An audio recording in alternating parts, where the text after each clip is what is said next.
Il était un certain temps le pasteur Bienvenu Messalon, un homme pas comme les autres, un homme politique de grandes envergures, un opérateur économique, un animal politique, un homme d'affaires remarqué dans les affaires, notamment dans l'entrepreneuriat, dans la culture, dont le pasteur Bienvenu Messalon produisa plusieurs artistes congolais comme Beningonde pour sa toute première fois en Europe vers les années 1999, précisément à Londres, dans une grande salle. Comme le pasteur Bienvenu Messalon a un cœur en or, il s'arrêta pas là. Il produisa encore le pasteur Alain Mouloto dans son album Jésus les Princes Glorieux. Le pasteur Bienvenu Messalon, avec son atout politique, l'homme d'État assuma la présidence de l'interfédération du parti Résistance de la République RP en sigle. Cher parti a musé Laurent Désiré Kabila en Europe. Du côté sport, toujours dans le cadre de bien organiser les choses, le pasteur Bienvenu Messalon amenant les catcheurs anglais ici en République démocratique du Congo, précisément à Kinshasa. Mûrement réfléchi, intellectuellement stable, l'homme décida de créer une association dénommée les Amis des Bienvenus Messalon, ABEM en sigle, dans le domaine de l'agriculture, santé, éducation, sécurité et sport. Notez bien, l'association Les Amis des Bienvenus Messalon, ABEM en sigle, procure déjà 100 hectares en République démocratique du Congo, dont les travaux de production sont déjà en cours.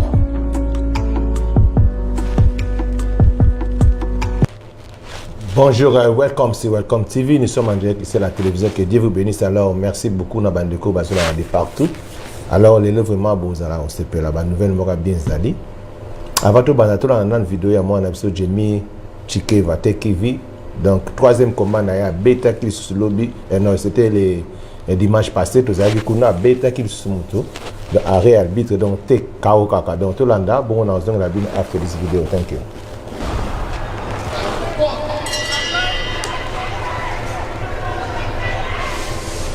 So 6 rounds of heavyweight here between Jeamie TKV, who is in the light blue and black, and Joel Ducil, who is in the dark blue, and these two getting to it straight away, which we suspected they might. TKV 2-0, we sold plenty of tickets from not far away in Tottenham Box here in the Haringey Box Cup, so familiar with these surroundings. Ducil has had a strange old career, a good amateur, 25 wins in 28 fights, turned pro in 2017 with a win, but then tore his ACL, was out of the ring until 2 weeks ago when he took a 6-rounder in Bristol, boxing out of your weight corner, and got a draw over 6 rounds. Joining me for this one, I'm delighted to say, our favourite, everybody's favourite away corner fighter, Louis Van Poch, Poochie, as he's known in the trade.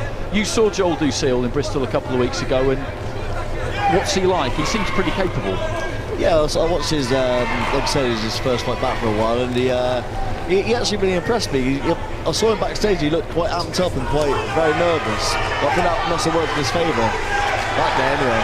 Right hand there from TKV has had a bit of an impact on Ducil. There was a left that followed it, there was maybe a little bit low, but there was a right up top that just shook him. You could see the knees go a little bit loose. The gum shield has come out. Referee Sean McAvoy has decided to let things go as he should. He's trying to get hold here, Ducil, but TKV just planting his feet wide, lets his hands go. It was all started by that right hand, wasn't it? High on the head, temple area maybe, and a good finish. Yeah, good finish there in the end. Obviously, like you said, the shot that caught him high in the temple, they're hard to recover from. Obviously, he's had to scam the senses and unable to recover, but good finish there from TKV. Once he got him going, he just wasn't going to let him off the hook. So once he had him, he didn't let up. He didn't let up on the hook. So that's good, very good work from TKV. The referee gave every opportunity to try and spoil, try and hold, but there was nothing doing there, I'm afraid. Well, he's just trying to cover up, catch anything he can on the gloves and the elbows, but he's just piling in, and it's the fact that there's not really anything coming back, I think, is the key there for Sean McAvoy. And Barry Smith delighted with that. That was low. That left hand was low. That was low, but the follow-up shot was perfectly legal. So these things happen in boxing. They get a low blow now and then, but you got to roll with the punches, pun intended. Jeamie, some things you can control, some things you can't. Obviously, you made your way to the ring twice tonight. Had that long break, it's all part of the experience. When you got in there, that was simply destructive and explosive. Of course, man, I had to show that he doesn't belong in that ring with me. I had to show that despite what was going on behind the scenes, I had to get the job done. Do you have that mentality with everybody? Fear no one? Fear no one. That's the mentality I go with all the time. Is that testament to some of the sparring you've been doing up and down the country, the likes of Daniel Dubois? You've earned a good reputation from those rounds. Yeah, definitely. Daniel Dubois, Fabio Woody, who got a British title yesterday, and Dempsey McKean have been getting very good rounds, so this guy doesn't compare to none of them, so I had to show him that he doesn't belong in that ring. At the same time though, you're forging your own path now. People are talking about you. I always say, oh, Jeamie TKV, big man, with fast hands and he can punch a bit. It's not a bad sort of summary. Yeah, definitely, man. I showed that today. You know, obviously I didn't show much, but I showed something. I showed power, and that's the main thing. Barry Smith, you looked heartbroken when he came and then went again. These things are part of the learning game, though, aren't they? You can't control those sort of things. Yeah, of course. Like that ring walk was brilliant. The crowd was brilliant. You know, his people were brilliant. You know, and I'm just glad he went out and just done that job. Like it was a demolition. Happy for him. Guiding heavyweights is different to guiding other weights. You know, some can go fast, some need to be brought along at a slightly different pace. How quick can Jeamie go? The fastest Ben's going to push him. If Ben Storm's going to push him, we're going to do it. Simple as that. I believe he can beat most people in the British domestic scene. No problem. One round job tonight. He's still fit. No marks, no nothing. Do you want to go again before Christmas? Is the message to Ben Shalom? Look, give me another chance. Most definitely, but I want to give a big shout out to all my people that came out. Yeah! Let me hear you! Let me hear you! Well done, everyone pumped in here. Great finish. Welcome back to Welcome Tibo Moni Jeamie donc au troisième combat na tout na ba kaou kaka donc moi nazo beta pendant na ndenga mukete donc ba combat bunda nsusu donc azo senga bunda na ba tu mususu ba msuba okima to beta masolango sima. Alors na vidéo mususu bolanda président ya Burundi mamba lobby veut mesali passe pe mawa bongo na zonga la bino after this video. Thank you. Je vais vous donner une anecdote. Imaginez-vous deux enfants qui échouent à se partager une orange. Quand ils échouent, ils appellent quelqu'un d'autre. Mais lui aussi qui voudrait en prendre une partie, vous le demandez de partager cette orange. Et vous ne voulez pas qu'il en mange. Ce qu'il va faire, en cherchant à partager, il va presser jusqu'à ce que le jus tombe sur terre et vous allez avoir une orange sans jus. C'est pour cela que je voudrais vous conseiller, vous-même les Congolais, de chercher des solutions d'ensemble pour votre nation. Et ne laissez pas derrière personne. Parce que si vous le laissez, c'est lui-même qui vous sera une épine dans l'avenir. C'est pour cela que c'est mieux de parler franchement de votre problème et de le résoudre entre vous-même. Welcome back, welcome Tibo Moni, président Burundi Maramba Lobby bino moboyo qui a vraiment passé. Donc bozomo na pena que non on dirait ba yo saka na mboka na biso. Eza vraiment mawa nazo kama mawa vraiment parce que makambo bazolobo donc je senga siko que non président Fashifa telema parce que mboka na biso mo to bunda ponango. Donc mutu muso akobunda na biso te eza biso moko to bunda pona mboka na biso. Donc voilà pourquoi zo mona que zo senga na président donc à ça la penda que non biso moko to combattre pena donc bablo bato no sitwana to chamite mazo mona que non bango ba sala masolo eza loka ba komi ko chola biso mais na ngana lobela makamama mingi mais nazana ma vidéo mo très important lo mo bena nécessaire pena na robete la c'était lelo yango to Rolanda bongo sima na ozonge la bino after this video. Thank you. Okay. To our government, according to the event, to our government, and what you can in the future, to our President Felix Tshisekedi, Congo President. Okay, I will be just short because we are quite short on time, okay? Okay, dear friends, we're happy to meet you in Russian Gas Society, the largest Russian association of oil and gas companies. We are creating an annual event one of the largest conferences, which is Forum Gas of Russia, this year, which will take place on December the 15th and 16th. We will have more than 100 companies presented there, as well as the representatives of Russian ministries and government. The event will also be international. The participants are from Russia, China, Indonesia, Iran, and a couple of other countries. We will be happy to see you participating in the event, and we really look forward to establishing serious contacts between the Democratic Republic of Congo and Russian companies for future mutual collaboration. So we're waiting for you. Welcome back, welcome Tibomoni. Wana ezali entreprise russe moko boye na kati na russe bazana besoin ya ministre ya hydrocarbures. Donc le ministre de Budimbu ali invité na forum ekozala na le 15 au 16 décembre oyo na russe. Donc masolo ya bien penez ali ozomona siko ke non de na bazo luka ministre ya hydrocarbures pour participer na forum wana. Boyoki batu bakozala ebele ba ministre ya pétrole ya bamboka musupe bakozala wana. Donc plus de 100 personnes au bakozala au baza invité pour parler de la développement de pétrole. Alors masolo yo nangala lobela vraiment pena na télévision te mena lingina lobela poza na pomba moko boye azolinga ministre ya hydrocarbures réussir na mandat na été.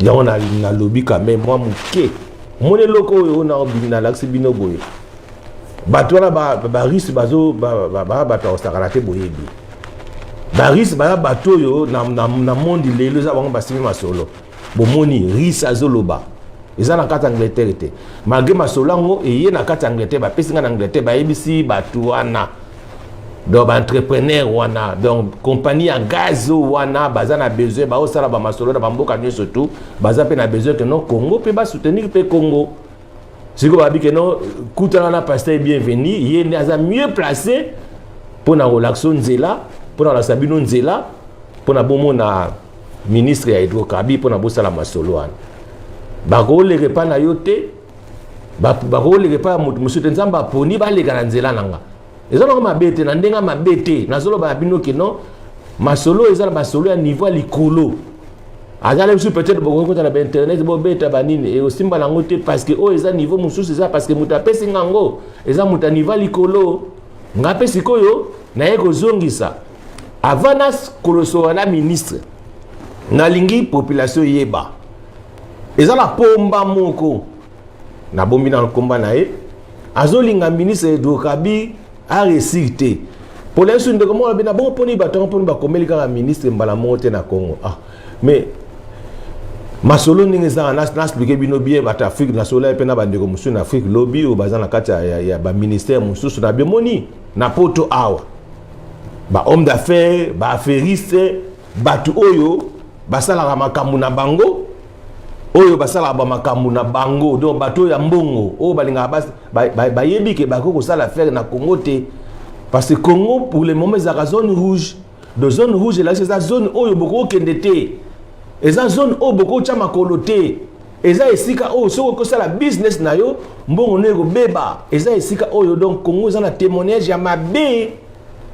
yango monique batu nyoso emo bazo boya le temps présent pacha zo ya a pona ko assurer bango zo za la moi passe mais siko biso doza na avantage netingana na avantage na va en Angleterre na umeli awa muto na loba na bino awa tant na esa ndeko na bomoni nga soki le peut-être bandimi ke ngai na nzela na ngai basala masolango pourquoi parce que ngana za lokwa neti mutu mobo na michembeka donc na sens que loka ba yebi ke mboka na choza mboka opola na ba business ba rocha ba millions na bango ebele omoni ke ba ko mela bango mesiko ngana bimi lokwa neti assurance na bango parce que na ba yebi ke soki kuna bebi ngande mutu ba okanga ozomona eza loko yo mutu akondi mangote mais nga so na osala ngo parce que na na souci ya fachi a réussi mandat na ye na na souci ya ministre ya hydrocarbures mais c'est d'idée Budimbu asala masolo o ba musu basala nanu te parce que o eza masolo ya matata eza apa kaka wana tozala ba masolo belé o ezo beta parce que tozala batu déjà kuna na toute une équipe eza pena bien placée bena lobi boy tano aussi émission na otinda tinda na otindela ministre na kombela yepe sikoyo promesa boye soki ministre akokende te bolandanga très bien lensi peut-être pomba moko bo pomba wana non betango kaka soki ministre akokende te ngala okende na bandeli pour les subo comprendre te parce que na lingi témoignage nanga pebe baraté pour un mona obeta pour na yebike biso bata Congo ba comme na biso to sala ba freinage mais o des masolo a poto des masolo à haut niveau des masolo ya mboka pétrole ya biso tout ya Congo bacha chef mo ba ko diriger yango mais on biso ke ministre okende te ngana okende le 15 na okende ngana na nini parce que biso za kala na futi nanga tike na kinanga na ke le 15 na assister na le 16 na assister yo kanga ta na okende pour promesse qui balobi dans que non attends ministre quoi assister te pour na bana kima na bimoni ministre trop chargé bon abo parce que na yebi ne baka les ali mais ba bien ta ministre quoi assister te zelo quoi zali kambaza intéressé ya osala masolo na Congo masolo belé balobi que non ministre ko tinda ta mutu ozolanda so pas otinda ta mutu te ministre ko kota ta na lien do ba otinda link batindi lien asena bango akoti na forum mwana ayebisi bango ba demande na ibango oya biso ya Congo ayebisi bango ke no biso rozana beza bo pona mona bosala ba meeting na mona bosala ba bini bo senga ba kana mona denema ba bloc de fond siko o za masolo ke bozebisi bango na biso na mboka na biso rozana beza bosala bo ba yoki ba osala yango parce que na zolo ba la bino ko za forum moko bien structuré o nga za na kati mutango longola nga za nete nazala kati nazala nga pona intérêt mon répété nazo sala ngo pona nazala souci ya mboka Congo nazala pe na souci ke non ministre ya hydrocarbures a reçu mandat na yeki toko po likambo ya ko sala oyo mutu mususu otika la ko sala ngo te yango siko na lobi ke soki ministre o pomba wana bino no abeta ngo kanga na okende po pomba na okanga te na wafuta tike na okota po nazala invitation nga na okende te tango misori ministre ke na okende te soki ministre akota na ministre a apprécié à sepeli batine les liens na kota te pour nazana besoin yo kama solo ministre aswana bango te siko soki ndako kende te pour na ligne équipe pour la tende na lobby parce que tout est bien structuré ngana okende na ko représenter ministre ya hydrocarbures là je batine na kimba oh mais muto yo sala na ministère hydrocarbures tende na okele si bo côté nga plainte ngana okende ko représenter hydrocarbures te nazo kende ko représenter la personne de monsieur Didier Budimbu na bandeli aussi peut-être bon comprendre nazo kende ko représenter mutu individu ou azali ministre ya hydrocarbures ngana kende ko représenter la personne de monsieur Didier Budimbu donc na kende kuna étant que communicateur stratégique ya monsieur Didier Budimbu simple nde masolo ezali pour équiper pour la té siko soli bolingi na bino ngai te pomba wana o soka lingi ngai na bimate na kende ko représenter monsieur Didier Budimbu étant que communicateur stratégique nae alors ezala ngo simple donc numéro na nga boyebi allez boyebi si monsieur Didier Budimbu akota kana lien akende asala masolo masolo sili asa donc akota na lien poza makama mboka za bien bakambo nga nazo peso yo ba futela mbongo donc bapesa pena ba million pour siko kota na siko nga na pesi yo na osango fele pour na bia mboka donc fachi yo kanga pona otini la pe bandeko ndo ba oyoka ba mona ba kamona loboyo eza masolo yo ba boyoki de muto a lobi boyoki na lobi ke soki ministre okende te akota na lien soki ya akota na lien te aluka mutu na ye kunya la kisasa tokotine la lien akota la conférence on a 2 jours ba pesa ba besoin na bango ndenge ba pesa ba besoin ba sala ba conférence na kini kunya na mona na ba pullman bo sala ba conférence bozolo ba loba bo senga makambo ngoyo oyo batu bazala besoin ba ko aider Congo na makamutu na ba armée na makamba développement makambo yangoyo boluka ba entrepreneur nazo ba ngana za niveau likolo niveau ngo ezala nga nzambe na força na ngate ndeko moko tulu ba mais pasteur usala ka ndenge nini pour betu ba contacter obo nga binga nazala nga na ba chance nanga on sait jamais les sous-ministres mo awa na so o na so la ne bien le yem tu les pour batindi ba ngo pa nanga to solo la ya bi me ba contacter no zo ngo ndenge nini ezala nga nzambe na mwana nzambe na senga mutu mbongo te mutu mo apesa nga mbongo na kini te que non ndenge sala bo azate donc non sala ngo ka pona souci mboka yana oloba so nga za ki gouverneur ya ville ya Kinshasa mais basali toi ne ozalate nazoloba naza ko mikumisa te mais so d'ailleurs so na mikumisa te na kumisa eza bongo parce que nazaki gouverner ya ville ya Kinshasa na place ya Jantiningo bila ba fulu wana na ba banzela ndenge za ba potepote na osila parce que naza na ba entrepreneur ba ya banzela oyo naza na ba ingénieur ba sala masolo ke tsonga na zaiki na bazo ya ba osala donc pour ça quoi nga mona osinese ba kota donc Congo ngeza lokola ndenge Portugal ezana ba nono nanti ke batimo zo mona batamisala eza ba biloko na beta tout le temps na solo ba capacité nga azana ona kosala ngo kitoko ko le rabino tout o soki na hôtel de ville wana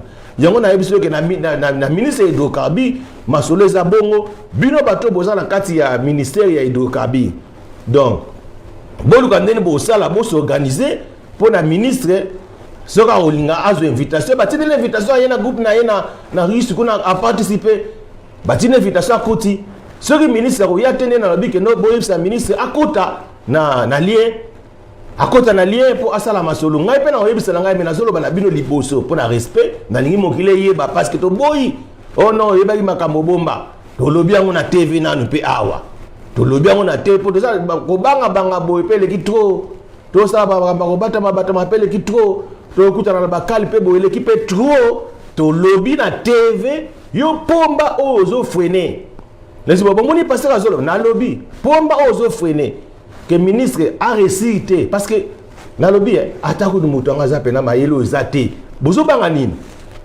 na seni mutu mbongo te et puis mutu azolobo na isabino na saka na denda na poto na Angleterre na denda na poto siko lelo ni nanga na oluwa susu naza nga pe véhicule na lianga nga bien na famille ça c'est normal na pe na ba travailler na mboka na bino kuna ba yiba nga ba mbongo pe ba seriete na yebi siko ngana oluka na nini et puis siko ngate na ke luka kopi wana na linga suma solo te eye zo yela nenga zo yela nenga kaka na okima mezo yame oyo nde ezake babile 15 fois mutazala na sa nini yama na lobite so le ministre aboy ngake na okende na compte hydrocarbures te na okende makambo ya gaz pour ça makambo mboka na okende taka individu o nazo kende ko représenter individu ngazali mutu azo gérer ministère ya hydrocarbures na okende nga na komona so bino bo reporter nga plainte donc c'est que individu wana ministre Budimbu nda porter nga plainte parce que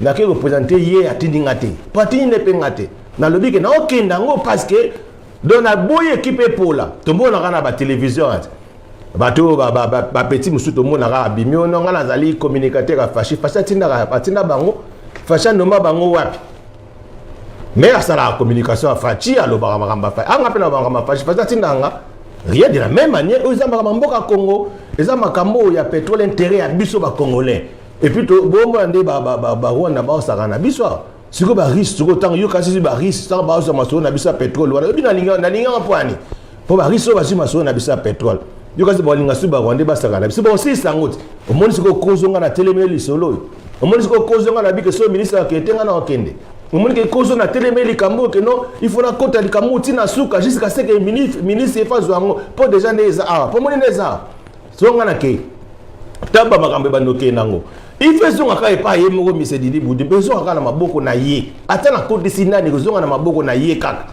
donc voilà pourquoi na zolobi ke no fona kota ngo na salango donc ngana suki awa donc na ki pena pona ba mama kamboyo alors toza na bolingo to lingana nzamba za moko mokilo eza nzambe donc toza na jalousie donc peace and love, Dieu vous bénisse, thank you, bye bye.